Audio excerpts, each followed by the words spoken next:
Once you have logged into your software, choose Live View from the main menu. Choose the cameras or NVRs you would like to view from the drop-down menu and drag them over to the View panel.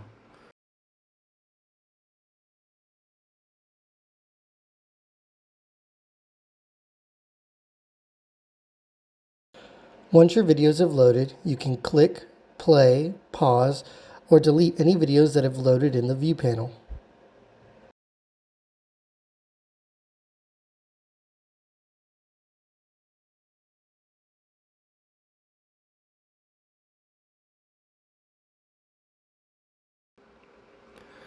You can right-click on the View panel and switch between the low-quality substream, which will use less resources and bandwidth.